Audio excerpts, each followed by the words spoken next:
بسم اللہ الرحمن الرحیم۔ جمعۃ الوداع رمضان المبارک میں آخری جمعے کو کہا جاتا ہے۔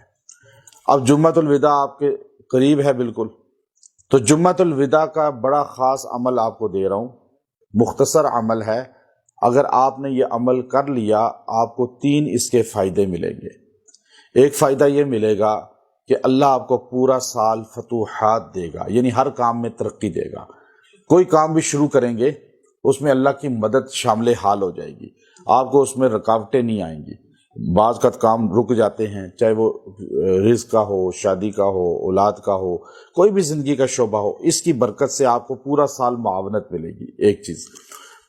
دوسرا، اللہ رب العزت جو ہے اس کی برکت سے آپ کو لوگوں میں عزت محبوبیت دے گا۔ بیوی ہے اس کو اپنے سسرال میں، اس کو خاوند میں، اور خاوند ہے تو اس کو اپنے سسرال میں اپنی بیوی، اور اسی طرح جو ہے بہن بھائیوں میں، برادری میں، دفتر میں، ہر جگہ عزت اللہ دے گا۔ تیسری چیز، جو دعائیں آپ نے رمضان میں کی ہیں، جو بھی آپ نے مانگا ہے، اور جو آپ نے اللہ رب العزت کے سامنے گڑ گڑا کر اللہ سے سوال کیا ہے، اللہ اس کو مستجاب کرے گا، یعنی آپ کے حق میں قبول فرمائے گا۔ تو یہ 3 ایسی نعمتیں ہیں جو آپ کو اس جمعۃ الوداع میں مل سکتی ہیں۔ وہ الوداع ہو رہا ہے آپ سے رمضان، اور آخری جمعہ ہے یہ۔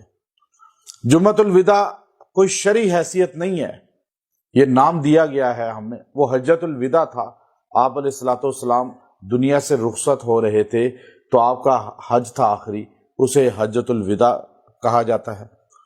یہاں جمعہ اس لیے ہم الوداع کہتے ہیں کہ اب یہ آخری جمعہ ہے رمضان کا، ہم سے الوداع ہو رہا ہے، ہم اس سینس میں اس کو بولتے ہیں۔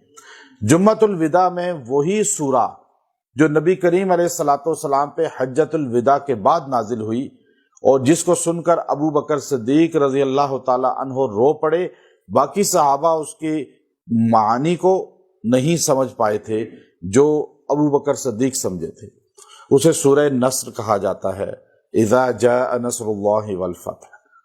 تو اس میں اللہ نے اپنے نبی سے فرمایا تھا کہ فتح آپ کو مل گئی، یعنی آپ نے زندگی کا جو مقصد آپ کا تھا وہ پورا ہو گیا، اور لوگ اب بڑی تعداد میں آپ کے دین میں آ رہے ہیں۔ اب آپ کا کام ہے فسبح بحمد ربک واستغفر، اب آپ استغفار کریں، اللہ کی تعریف کریں، یہ آپ کام کریں، چونکہ اس کی طرف اشارہ تھا کہ اب آپ دنیا سے تشریف لے جانے والے ہیں، چونکہ آپ کا مشن تکمیل کو پہنچ گیا، اب اللہ آپ سے ملنا چاہتا ہے۔ تو اب آپ دیکھیے کہ حجۃ الوداع کے موقع پر آپ علیہ الصلوۃ والسلام نے جو خطبہ دیا، پھر اس کے بعد یہ سورہ اتری، تو جو آدمی جمعۃ الوداع میں دن میں یا رات میں، جمعے کا جو ہے وہ رات شروع ہوتی ہے مغرب سے، جمعرات کا دن گزرنے کے بعد، اور جمعہ کا دن گزرنے کے بعد مغرب کی اذان تک جمعہ ہے۔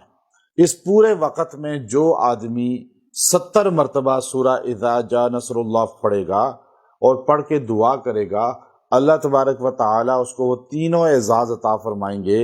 ایک اعزاز یہ کہ اللہ اس کو پورا سال مدد دے گا، اپنی ہر کام میں اس کی مدد شامل ہے۔ کوئی کام آپ شروع کر رہے ہیں، سورہ اذا جاء پڑھنا شروع کر دیں، وہ کام ہو جائے گا انشاءاللہ پورا سالہ۔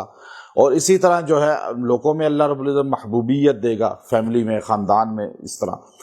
اور پورا سال جو دعائیں کی ہیں اللہ ان کو مستجاب بنائے گا، تو خوب دعائیں کریں اس میں، تو اللہ سے مانگیں۔ تو جمعۃ الوداع میں اس عمل کو اختیار کریں، انشاءاللہ اللہ تبارک و تعالی آپ کو اس کا فیض دے گا۔ اگر کچھ خاص خواتین کو مخصوص دن آ جاتے ہیں تو وہ جمعہ ان کا جو ہے نہیں پڑھ پاتی، تو وہ اس سے اگلے جمعے میں یہی عمل کر لیں، تو انشاءاللہ اللہ رب العزت وہ فیض پھر بھی ان کو عطا فرما دے گا۔ تو اللہ اس کی برکت سے گھروں میں سکون بھی لائے گا۔ وآخر دعوانا الحمدللہ۔